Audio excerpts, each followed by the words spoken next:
Hi, it's Glow. Today I'm going to show you how I did this makeup look. This is my first time ever doing one of these, so please be kind, don't judge too harsh. I compressed about 55 minutes worth of makeup into about a 12-minute video, so here goes. First I start with primer. I use an Ole Henriksen Banana Bright face primer and just rub it in all over. Then I go in with my Confidence in a Foundation by IT Cosmetics. It's one of my favorite foundations. I use my fingers to apply foundation always. I just like the way that it really blends in, and I get this kind of smooth finish without having to layer on too much. And then I just use concealer to cover up any little extra parts anyway. So there's my IT Cosmetics concealer. It's the Bye Bye Under Eye Illumination Concealer, and I dab it on to the spots I need, some blemishes, and under my eyes. I use a Sephora Pro Concealer brush to blend it in under my eyes and in most of the areas that I don't use my finger to blend it in. Really blend it in and clean off your hands. Next, I set everything with Fenty Beauty Lavender Pro Filter powder, obviously. I use the lavender shade because it's the palest one and I'm quite pale, and it gives a nice brightening effect too. So I use a little bit of that all over with a big fluffy brush. It's technically the Pro Flawless Light Powder brush. And I just get it all over my face, setting that foundation and concealer. Then I use a beauty blender, dampened, but just barely damp. You really want to squeeze most of the water out, even use a towel to kind of squeeze them out, and just dab on a bunch of powder underneath your eyes to really set that under eye concealer. It's called baking, I guess. So I just put on a bunch of powder in my under eyes, let it sit for while I do my makeup. It also helps if I get any fallout from my powder eyeshadows. That is lip primer from Agave. It's a Bite Agave lip primer, and I like to keep my lips nice and moist. Next is eye primer. That one's the Anastasia Beverly Hills eye primer, and eye primer helps to really keep on the color as well as brighten the colors and cover up any discoloration on your eyelids. Looking good. Using one of my favorite palettes, it's the Huda Beauty Neon Obsessions palette in pink. Neon Pink, of course, and I'm using those shades I pointed out.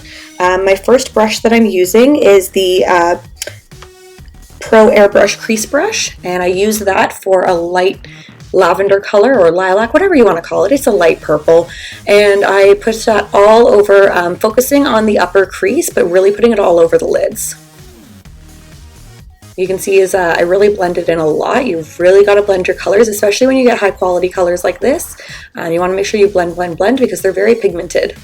I personally love having more pigmented colors, and I just blend as much as I can, rather than having something not so pigmented and then having to just apply more and more powder and getting more and more fallout, I find. There's one eye done. Blend. Get it all up in that upper crease area. My eyes are very deeply creased, so I tend to put a lot on the upper area just so any color even shows up. Otherwise, I would just have like very eyelidy, I don't even know how to describe it, but I have to put color up above my eyelids, really. Next, I'm going in with my Fenty Beauty Precision brush, and I'm going to use that on the darker pink color to add some dimension to the outer corners and crease. I really love this precision brush. I have a couple similar to it, but this one honestly is the best. It's a really great crease brush. You can really get it into that deep set crease that I have, and it blends out really nicely as well. It's also great, as you'll see, I use it later on for my under eye area because it's nice and precise. Then I'm using the Fenty Beauty blending brush and just blending it in, not adding any extra color, but just blending the two colors together. Blend with that blending brush. Yeah, I make funny faces. Keep in mind, my camera is literally taped to my mirror here, and I'm pretty blind without my glasses, so I'm pretty much just like getting very up close and personal with the camera.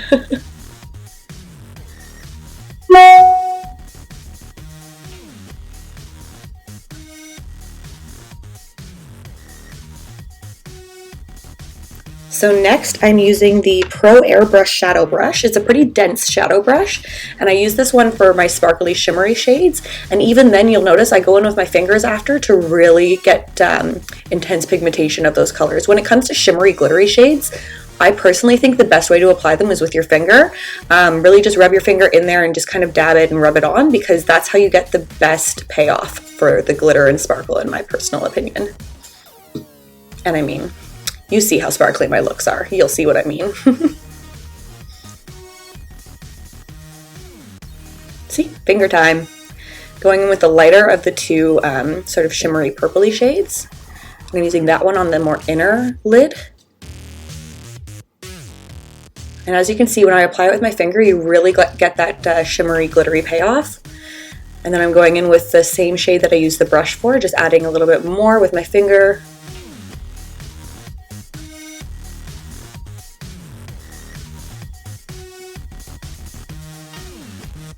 For the other eye. There we go. As you can see, using your finger really pays off. Time for eyeliner. This I literally only learned how to do 3 or 4 days ago. This is my 4th time applying winged eyeliner and not having it look horrible. I still don't think I've perfected it. I definitely don't want to say I've perfected it, but I'm doing all right for a newbie for sure. It takes a lot of effort. You'll see I spend a lot of time on it, trying to get it as precise as possible. I also have a little cleanup tool that I use. It's essentially like a makeup remover pen, and I use that to kind of clean up any mistakes that I make.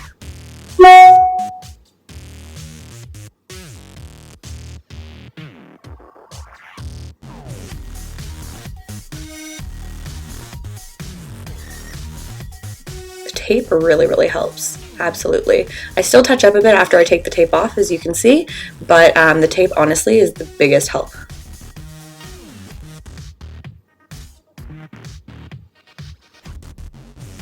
Yeah. And yet, still not satisfied. I gave the thumbs up, but I wasn't satisfied. Now I am. So now I'm going to do under my eye. That thing that I'm rubbing my brush on there is, it's called a color switch. It's essentially a sponge that you rub your brush on and it takes off most of the excess color. So you can use it for different colors and different shades. So I'm using the lightest purple on my under eye first. Oh, wait, I forgot to remove the excess powder from baking. So now I go in and I really do my under eye, adding that light color first, and then a dab of the darker pink just to kind of give it more dimension and make it really match the crease that I have.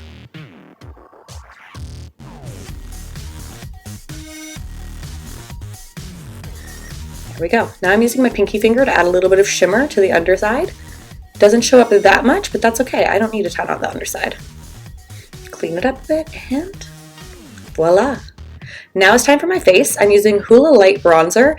It's just a couple shades darker than my skin tone, but I like it to just kind of add some color, add some, sunlight, I guess, to my face, because I do have very very skin and the foundation makes it even paler. Next, I'm going to contour, and this is a big deal for me. Contouring, I love contouring. So I'm using a NYX Taupe contour color, essentially, with Pro Demi Fan brush from Sephora. It's a new brush and I'm obsessed with it. Look at the way it adds just the perfect amount of contour to my face. And I like it because I have a very round face, so contouring helps me look a little less round, a little more angled. Really got to get under the chin. I've got a double chin there, and hey, nothing wrong with a double chin, but I like to contour it out a bit. There's a certain look that I really go for with my makeup, and contour really helps me achieve that look. Blend it out, blend it out. Contour that neckline. There we go. Much sharper. Next is blush. This is my favorite blush. It's the Clinique blush in Pansy Pop, and I love it. You don't have to apply as much blush as I do. I just really love having very flushed cheeks. I love the way it looks. I'm going in to contour my nose a little bit here as well. Blending it out with my bronzer brush. Brow time. I use an Anastasia Beverly Hills brow brush. It's got a little angled liner brush at the end as well as a spoolie. And I'm using the Tarte Big Ego Frameworker Brow Pomade in Ash Blonde because I am fairly pale, have blue hair, so why not go for blonde, right? And you'll see it even turns out fairly dark. This is a new pomade. Tarte just came out with this recently, and I personally love it more than any other I've tried. I've tried the Benefit, I've tried the Anastasia, and I really love this pomade. I haven't tried the Kat Von D, but to be honest, I'm not a huge supporter of the Kat Von D makeup line, so it is what it is.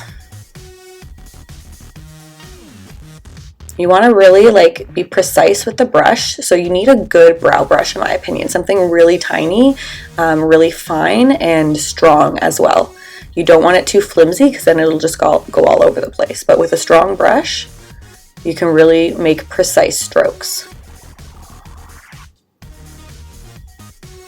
I'm going to speed through the other one because I mostly showed you the first one.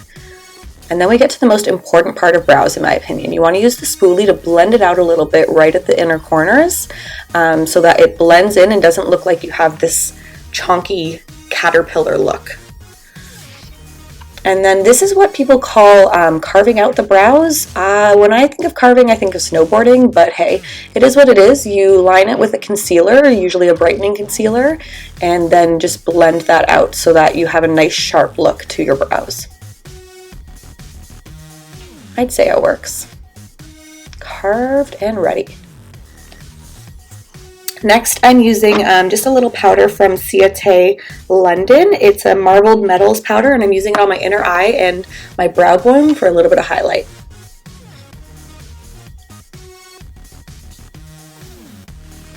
Keep your lips moisturized. Book some plumping lip balm. This is my absolute holy grail favorite highlighter palette of all time. You can tell from my face there, I fucking love this thing.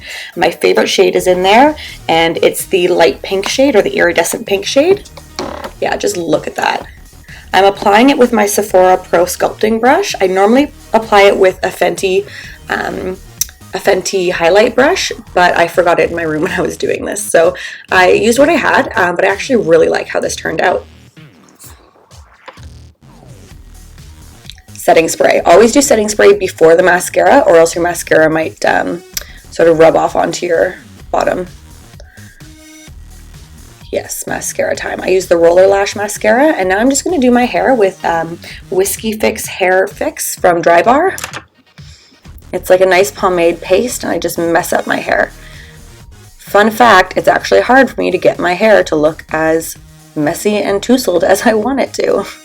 I have very fine, flat hair, so I like to mess it up a lot. And then for my lip color, the final step, I'm using Tarte H2O Gloss in Room Service. It's one of my favorite glosses, and there you have it, the final look.